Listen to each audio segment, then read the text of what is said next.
Hello and welcome to the build video for my Trumpeter Tiger 1 in 1/35th scale.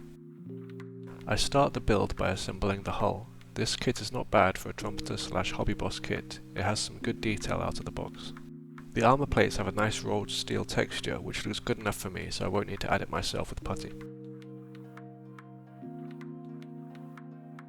The road wheel suspension arms fit well and it is easy to align them. The kit comes with a Zimmerit that can optionally be glued on. I wanted to add damage to the Zimmerit as the tank I'm trying to replicate is Colmar, a Tiger abandoned by the Germans which was repaired and operated by the French. From the references that I found for this tank, the Zimmerit had been damaged and worn down. To recreate this I used a sharp knife to cut out some parts and a mini rotary tool to soften the edges. These were then glued into place with Tamiya extra thin glue. Once in place I found that the Zimmerit lines were too smooth, so I again used the rotary tool to roughen them, then I used extra thin glue to remove the dust and soften the edges. I think the overall appearance is good, although it is probably too thick. This method is definitely easier and quicker than having to apply the Zimmerit with something like putty though. Next I added the parts to the front plate, the whole machine gun which is workable and the driver's vision port. Both of these come with a cast texture, so again I won't need to add the texture myself. After this I glued the whole parts together. The fit is good and they went together well. I filled in the gaps between the Zimmerit on the corners and shaped them to match the pattern with a rotary tool.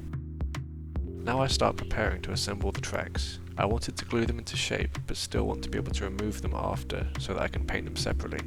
To do this I fixed the wheels in place with Vallejo liquid mask. When this dries the part will be fixed into position but can still be easily removed later.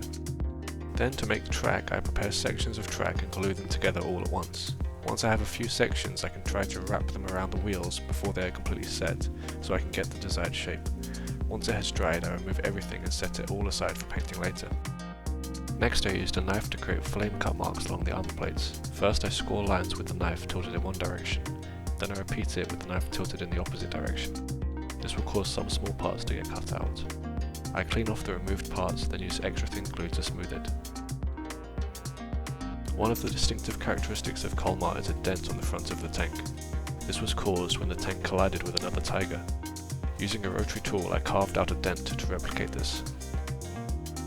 Now most of the main parts of the hull are completed, I just need to attach many smaller parts to the model. There was no real order to it, just attaching the various pieces. The photo edge engine grills were fixed into place with CA glue. I then pressed down on them with tweezers to show where people will have walked over.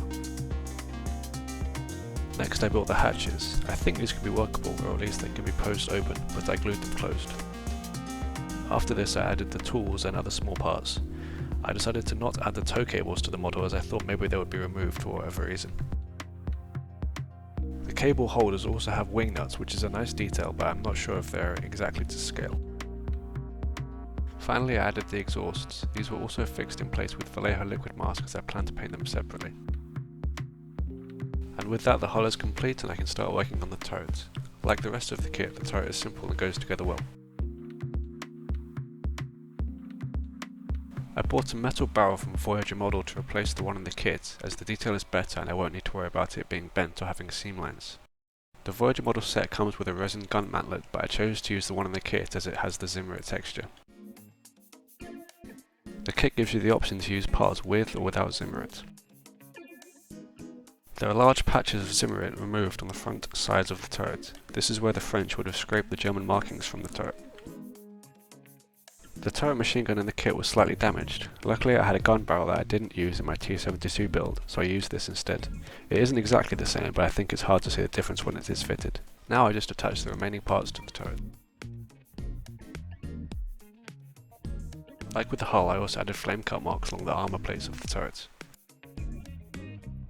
Finally, the build is completed. Thank you for watching the video. If you enjoyed it then please consider liking and subscribing. In the next video I will do the painting and weathering.